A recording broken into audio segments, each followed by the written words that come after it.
नमस्कार बाल मित्रों, कैसे हो? मजे में हो ना? बाल मित्रों, आज हम एक घंटी वाले बुद्धिमान भेड़ की बहुत अच्छी कहानी सुनने वाले हैं। इस कहानी से हमें क्या सीख मिलेगी वो हम अंत में देखेंगे। चलिए कहानी को शुरू से शुरू करते हैं। बहुत समय पहले की बात है। एक बड़ा सा सुंदर सा हरा भरा खेत था। उस खेत में भेड़ों का एक बहुत बड़ा झुंड रहता था। उस झुंड के साथ झुंड का मालिक और उसके कुत्ते भी रहते थे।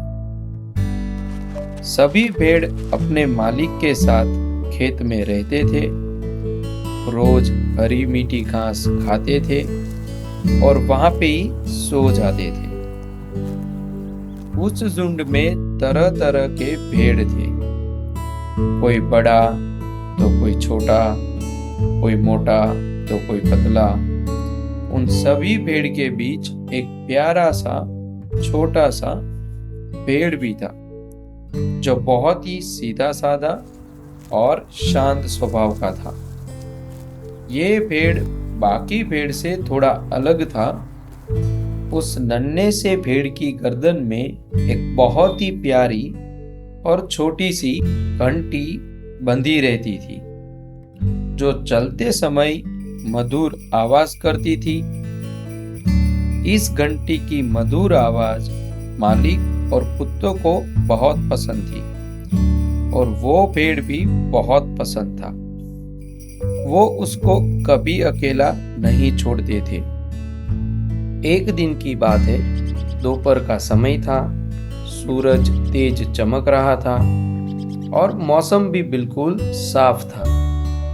सभी भेड़ें मिलकर आराम से घास चर रहे थे और घंटी वाला छोटा सा भेड़ भी सबके साथ घास चर रहा था। घास चरते चरते उस छोटे से भेड़ की नजर खेत के किनारे उगी हरी और स्वादिष्ट घास पर पड़ी। वह घास बाकी जगह से कहीं ज्यादा अच्छी लग रही थी।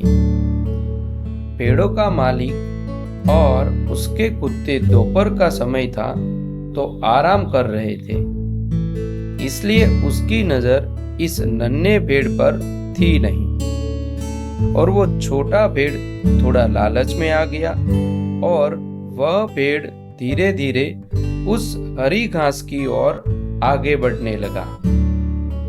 वो चलते चलते घास खाते खाते यह भूल गया कि वह अपने झुंड से बहुत दूर आ चुका है।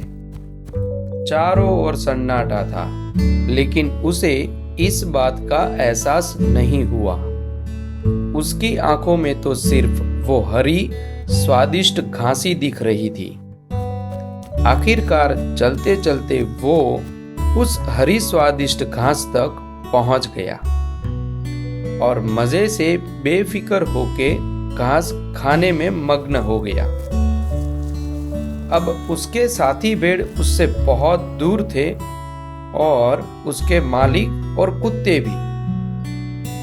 तभी अचानक उसके कानों में पीछे से एक धीमी सी गर्राहट सुनाई दी। वह डर के मारे कांपने लगा।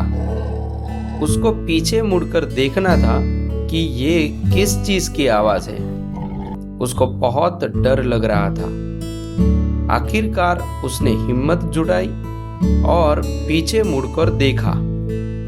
उसने देखा कि सामने एक भयानक भेड़िया खड़ा था। छोटा भेड़ कांपने लगा और डरने लगा। अब उसको एहसास हुआ कि वो अपनी साथी भेड़ से और मालिक से काफी दूर आ गया है। भेड़िया बहुत पास आ चुका था और उसकी आंखों में भूख साफ दिखाई दे रही थी। भेड़िया जैसे ही उसको दबोचने वाला था, तभी उस नन्हे भेड़ ने हिम्मत जुटाई और बोला, रुक जाओ भेड़िया, अभी मुझे मत खाओ। तुम देख रहे थे ना, मैंने अभी अभी ढेर सारी हरी और स्वादिष्ट घास खाई है। अगर तुम थोड़ा इंतजार करोगे तो मैं और स्वादिष्ट हो जाऊंगा और तुम्हें मुझे खाने में बहुत मजा आएगा। छोटे भेड़ को भेड़िया को बातों में उलझा के थोड़ा समय चाहिए था ताकि वो कोई तरकीब लगा पाए और मालिक तक आवाज पहुंचा सके। भेड़िया ने सोचा कि यह भेड़ की बात तो सच है, इसमें बुराई क्या है। उसने सोचा कि वहां पे कोई है भी नहीं तो छोटा भेड़ भाग भी नहीं सकता है, इसलिए उसने हाँ बोल दिया और वह वहीं बैठकर इंतजार करने लगा। कुछ देर बाद छोटे भेड़ ने फिर कहा, अगर मैं नाचूं तो मेरे पेट की घास जल्दी पच जाएगी। भेड़िया फिर मान गया और हाँ बोल दिया। छोटा भेड़ डरते डरते नाचने लगा। उसका दिल जोर जोर से धड़क रहा था, लेकिन दिमाग तेजी से काम कर रहा था।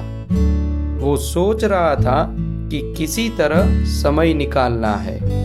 थोड़ी देर बाद छोटे भेड़ ने फिर से कहा, मेरी गर्दन की घंटी उतार दो। अगर तुम उसे जोर जोर से बजाओगे तो मैं और तेज नाचूंगा ताकि घास जल्दी से पच जाए और तुम मुझे खा सको। भेड़िया को वो भी सही लगा और भेड़िया ने घंटी खींच ली। भेड़िया ने जैसे ही घंटी खींचकर बजानी शुरू की, उसकी आवाज दूर दूर तक फैल गई। खेत में काम कर रहे चरवाहे और उसके कुत्तों ने यह जानी पहचानी घंटी सुनी। उन्हें समझते देर नहीं लगी कि कुछ गड़बड़ है। तुरंत चरवाहे के कुत्ते दौड़ते हुए उस दिशा में आ गए और जोर जोर से भौंकने लगे। कुत्तों को देखकर भेड़िया घबरा गया। उसने बिना देर किए छोटे भेड़ को वहीं छोड़ दिया और जान बचाकर जंगल की ओर भाग गया। कुछ ही देर में चरवाहा भी वहां पहुंच गया। पूरा झुंड उस छोटे भेड़ की चारों ओर इकट्ठा हो गया। वह सुरक्षित था। उसने अपनी ताकत से नहीं बल्कि अपनी समझदारी और शांत दिमाग से अपनी जान बचाई। तो बाल मित्रों, इस कहानी से हमें यह सीख मिलती है कि मुसीबत के समय घबराने की बजाय शांत रहना चाहिए। शांति से सोचने पर सही रास्ता मिल जाता है। अक्ल और समझदारी कई बार ताकत से भी ज्यादा काम लगती है। लालच हमें खतरे में डाल सकता है, लेकिन बुद्धिमानी हमें सुरक्षित बाहर निकाल सकती है। बच्चों, हमें भी इस छोटी सी भेड़ की तरह मुश्किल समय में हिम्मत, समझ और धैर्य बनाए रखना चाहिए ताकि आप भी हर मुसीबत का सामना डटकर कर सको। मैं हूं राहुल चौहान। ऐसी सुंदर और प्रेरणादायक बाल कहानियां सुनने के लिए हमारी चैनल टून नानी को सब्सक्राइब करें। आइए मिलकर बच्चों के जीवन में संस्कार, साहस, हिम्मत और सकारात्मक सोच भरें। चलता हूं बाल मित्रों, जल्द मिलेंगे एक नई कहानी के साथ। सब्सक्राइब करना ना भूलिए।